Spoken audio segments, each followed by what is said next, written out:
ECIL Ambedkar విగ్రహానికి కొత్త శిలాఫలకం ఆవిష్కరణ.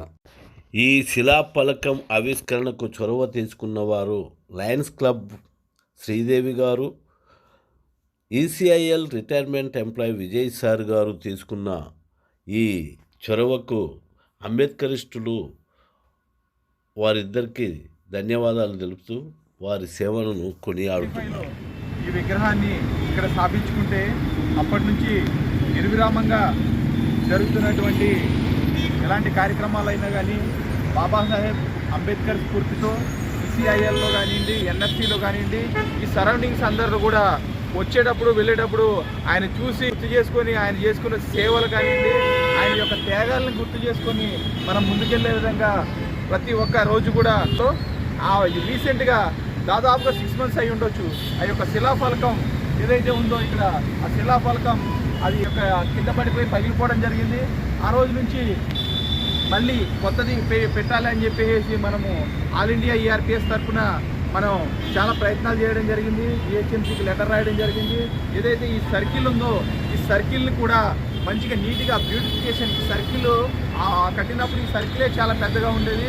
ఇప్పుడు ఈ బిల్డింగ్స్ ఇవన్నీ రావడంతో ఈ సర్కిల్ చాలా చిన్నగా కనిపిస్తుంది. దీనికి ప్రొటెక్షన్గా జిహెచ్ఎంసీ వారికి, కాప్రా మున్సిపాలిటీ వారికి, అదేవిధంగా ఈ డిస్టిక్లో ఉన్నటువంటి డిస్టిక్ కలెక్టర్ గారికి అందరికీ కూడా మనం రిప్రజెంటేషన్ ఇవ్వడం జరిగింది. At the same time Sridevi madam గారు ఏదైతే ఈ కార్యక్రమంలో ఇనిషియేషన్ తీసుకొని ఈ శిలాఫలకం పడిపోయింది, దాన్ని ఎలాగైనా చేయించాలి, అది ఏదైనా కూడా ఖర్చుతో కూడుకున్న విషయం కాబట్టి దాన్ని సన్సిటీ హాస్పిటల్ వారు, లయన్స్ క్లబ్ వారు కలిపి ఈ శిలాఫలకాన్ని రీసెంట్ వర్షన్ స్టెయిన్లెస్ స్టీల్, దానికి అంతం అనేది లేదు, పగిలిపోవడం అనేది ఇరిగిపోవడం అనేది ఉండదు, అట్లాంటి క్వాలిటీది తెప్పించి ఖర్చుతో కూడుకున్న కూడా వారు సన్సిటీ హాస్పిటల్ వారు శ్రీదేవి మేడం గారి కోఆర్డినేషన్లో అతి తక్కువ సమయంలోనే మనకి మళ్ళీ ఫిక్స్ చేయించడం జరిగింది. ఆ కార్యక్రమానికి ఇనాగ్రేషన్కి మన లయన్స్ క్లబ్ విజయ్ కుమార్ గారు లయన్స్ క్లబ్లో ఇప్పుడు అద్భుతమైనటువంటి సేవలు అందిస్తున్నారు. అదేవిధంగా మరీ ముఖ్యంగా తెలుసుకోవాల్సింది ఏంటంటే విజయ్ కుమార్ సార్ ఏపీడీలో ఈసీఐఎల్లో పనిచేసి రిటైర్ అయ్యి ఈసీఐఎల్లో తన సేవలు ముగించిన తర్వాత కూడా మళ్ళీ బయట ప్రజాసేవ ఏదైతే బ్లడ్ డొనేషన్ క్యాంప్స్ కానివ్వండి, రైతు తరఫున ఎన్నో రకాల ప్రజాసేవ కార్యక్రమాలు చేస్తూ ఉన్నారు. వారికి ప్రత్యేకమైనటువంటి ధన్యవాదాలు తెలియజేస్తున్నాము. ఏదైతే విజయ్ కుమార్ సార్ రీసెంట్గా ఈసీఐఎల్లో ఎంప్లాయీస్కి కూడా మన శ్రీదేవి గారి మేడం గారి ఆధ్వర్యంలో ఒక బ్లడ్ డొనేషన్ క్యాంప్, మంచి blood donation camp, cancer screening ఇవన్నీ చేశారు.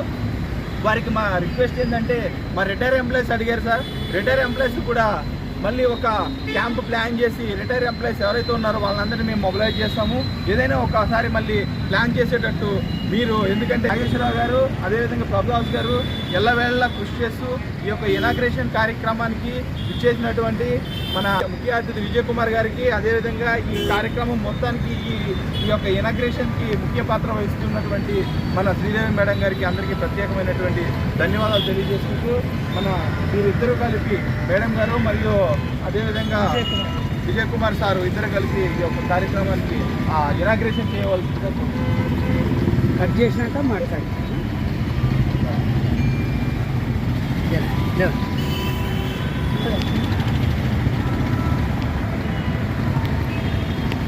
జై భీమ్, జై భీమ్, జై భీమ్, జై భీమ్, జై భీమ్, జై భీమ్.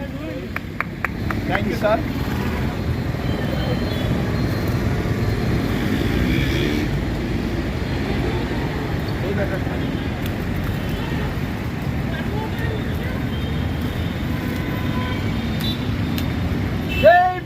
జై భీమ్, జై భీమ్, జై భీమ్. ధన్యవాదాలు తెలియజేసుకుంటుంది all India SC ST ఈఆర్పిఎస్.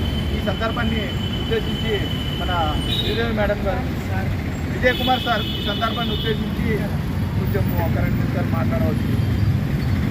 All India rights protection సొసైటీకి ఇక్కడ మిత్రులందరికీ స్వాగతం పలుకుతూ ఈరోజు ఇక్కడ మాకు చిన్న చిరుసేవ చేసేందుకు అంబేద్కర్ బాబాసాహెబ్ అంబేద్కర్ చిరుసేవ చేసేందుకు అవకాశం ఇచ్చేందుకు శ్రీదేవి ద్వారా మీకు ప్రత్యేక అభినందనలు తెలియజేస్తున్నాను.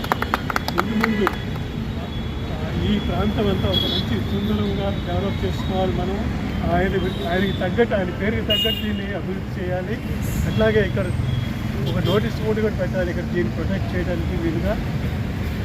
ముందు లైన్స్ కూడా మీతో పాటు పార్టిసిపేట్ చేసి అనేక సేవా కార్యక్రమాలు చేస్తాము. రీసెంట్గా మన ఈసీఆర్లో ఒక మెగా హెల్త్ క్యాంప్ కండక్ట్ చేసాము, బ్లడ్ డొనేషన్ క్యాంప్ కండక్ట్ చేసాము. కార్మికులంతా చాలా హ్యాపీ అయ్యారు. ఫస్ట్ టైం ఇది ఏర్పాటు చేయడం. ముందు ఇట్లాగే మన మిత్రులు కోరినట్టు రిటైర్డ్ ఎంప్లాయీస్ కూడా మనం కొంత సర్వీస్ చేద్దాము.